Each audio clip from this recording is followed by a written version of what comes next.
Hey Mark, so we're here at the World's Fair of Money, the A&A World's Fair of Money, one of the two biggest rare coin auctions that Heritage puts on each year is going to take place tonight with the Platinum Night Sale.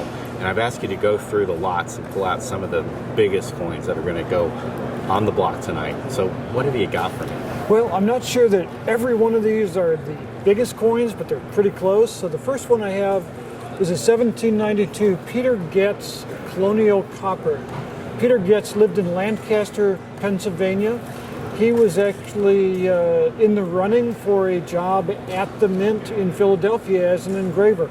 So he produced this coin and a couple others that are very similar to this as basically samples of his work so that the Mint and Congress could see the type of engraving he could do. He was a very talented engraver. He was a very talented engraver, no doubt about it. The Mint ended up not hiring him despite his talents. He was fairly young at the time. I believe he was in his 30s when the Mint was first started operations. And Peter Getz produced these coins, of which this one in copper, there are approximately 55 that survive today. He also made them in silver with very few that still exist. And then he made various other related items. But this particular coin is exceptional quality, and we expect it should do quite well tonight. I would estimate value is probably somewhere in the $40,000 to $50,000 range.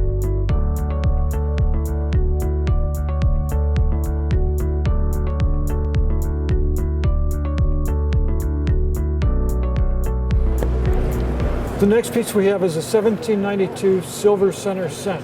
Now this is a cover coin on the Platinum This is a Night cover catalog. coin on the catalog, one of the two, or actually one of the three of the cover coins we'll show you today. This particular piece, the Mint was experimenting with how to produce the 1 cent piece. So they thought, well, we take 3/4 of a cent worth of silver and stick it in the middle of 1/4 of a cent worth of copper, and we have a 1 cent piece. I'm pretty sure they probably discovered very quickly that this was an extremely difficult plan, and it just wouldn't work out for large-scale production. These would be extremely hard to make in large quantities. So this did not work at all. But today there are about 14 of these known. They're very popular with collectors, part of the pattern series. And I would expect that this piece is probably somewhere in the $400,000 to $500,000 range.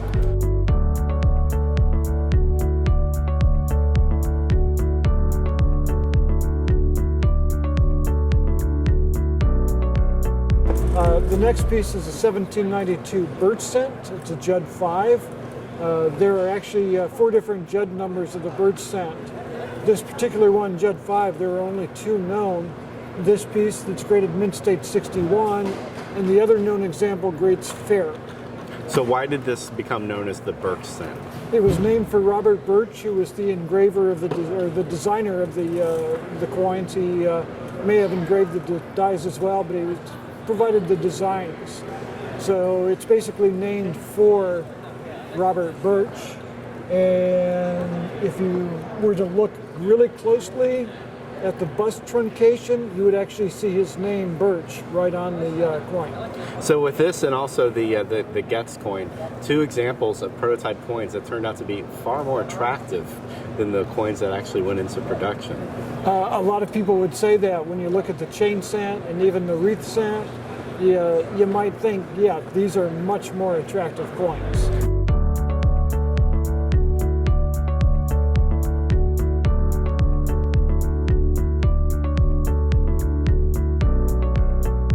The next piece is an 1880 flowing hair Stella. The flowing hair Stella was intended as an international coinage. It was essentially, the plan was to produce 1 gold coin that could be of use in the United States as well as in Europe. And the plan didn't get beyond pattern stage, so it just didn't work out. There are 4 varieties. The 1879 flowing hair is the one that is normally seen, of which there are probably a couple hundred in existence. The 1880 coiled hair, or 79 coiled hair, 1880 coiled hair, and 1880 flowing hair, there are probably only around 10 to 20 of each of those in existence. And it's a pattern coin. The Stella's, the 1879 flowing here isn't particularly rare, but it's so valuable because it's sort of it's collected as a general issue. It's collected by a lot of people as a general issue, without a doubt. So therefore, it is highly prized by collectors.